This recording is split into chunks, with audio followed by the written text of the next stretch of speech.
আসসালামু আলাইকুম ওয়া রাহমাতুল্লাহি ওয়া বারাকাতুহু। সম্মানিত ঈমানদার মুসলমান ভাই বোনেরা, আজ আমরা জেনে নেব স্বপ্নে ঘুমের ঘোরে কাদের স্বপ্নগুলো সত্যি হবে এবং কোন শ্রেণীর মানুষের স্বপ্নগুলো মিথ্যা হবে এবং কি কি গুণ অর্জন করলে স্বপ্নগুলো আপনার সত্যি হবে, অতি তাড়াতাড়ি আপনি ফল পেয়ে যাবেন।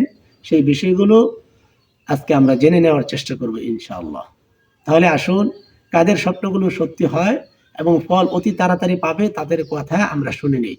আল্লাহ রসুল সাল্লাল্লাহু আলাইহি ওয়াসাল্লাম বলেন, যারা সত্যবাদী হবে, সত্যপথে চলবে, হালাল খাবার খাবে, অন্যের উপকার করবে, হিংসা করবে না, মানুষের সাথে বেয়াদবি করবে না, অনেক নম্র এবং ভদ্র, নেকের কাজ বেশি বেশি করবে, পুত পবিত্র অবস্থায় থাকবে, আল্লাহ রসুল বলেন তাদের স্বপ্নগুলো সত্যি হয় এবং তাদের স্বপ্নের ফলগুলো অতি তাড়াতাড়ি তারা পেয়ে যায়। সুবহানাল্লাহি ওয়া বিহামদিহি, সুবহানাল্লাহিল আযীম। তাহলে আমরা বুঝতে পারলাম, যারা পবিত্র অবস্থায় রাতের বেলায় ঘুমাতে যায়, পবিত্র অবস্থায় থাকে, সত্য কথা বলে, তাদের স্বপ্নগুলি সত্যি হয়। এবার আসুন, আল্লাহ রসুল সাল্লাল্লাহু আলাইহি ওয়াসাল্লাম সাহাবীদেরকে কি বলতেন? সাহাবীদেরকে প্রায় প্রায় জিজ্ঞাসা করতেন, ও সাহাবীরা, তোমরা গতকাল রাত্রে কি কি স্বপ্ন দেখেছো? সাহাবীরা স্বপ্নের কথা রসুলের কাছে বর্ণনা করতেন।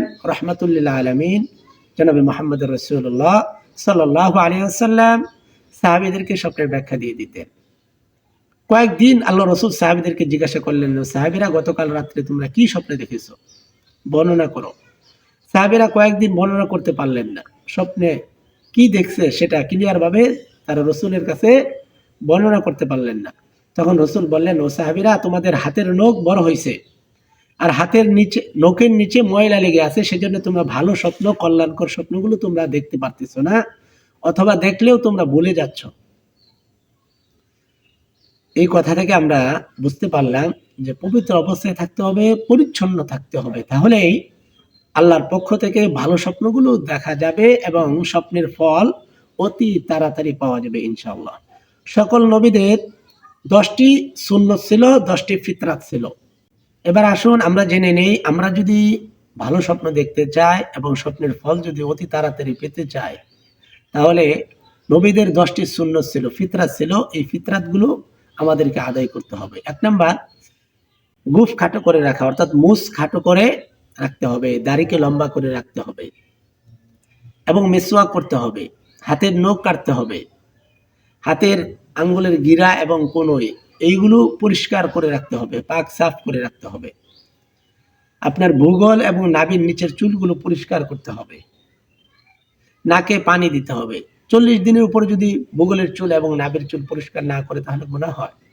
এগুলো প্রতি সপ্তাহে পরিষ্কার করতে হবে। নাকে পানি দিতে হবে, কুলি করতে হবে, ইস্তিনজা করার পরে ডিলা কুলুপ ব্যবহার করতে হবে। এই ফিতরতগুলো, এই সুন্নতগুলো আমাদেরকে আদায় করতে হবে, তাহলে আমরা আল্লাহর পক্ষ থেকে ভালো স্বপ্নগুলো দেখতে পারবো এবং স্বপ্নের ফল অতি তাড়াতাড়ি পাওয়া যাবে ইনশাআল্লাহ।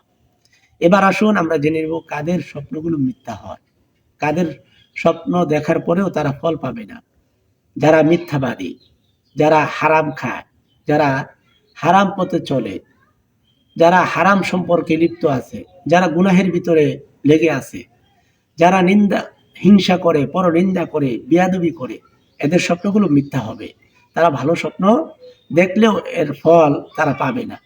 সেজন্য আমাদের উচিত, আমরা আমাদের জীবনে সত্য কথা বলবো, পবিত্র অবস্থায় থাকবো, নেকির কাজ বেশি বেশি করব ইনশাআল্লাহ।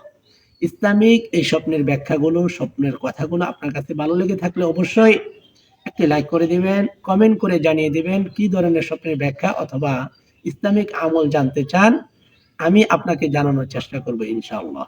অবশ্যই অন্য মুসলমান ভাই বোনের কাছে এই কথাগুলো পৌঁছে দেওয়ার জন্য সওয়াবের নিয়তে শেয়ার করে দিবেন ইনশাআল্লাহ। নতুন হলে সাবস্ক্রাইব করে পাশে থাকবেন। আসসালামু আলাইকুম ওয়া রাহমাতুল্লাহি ওয়া বারাকাতুহু।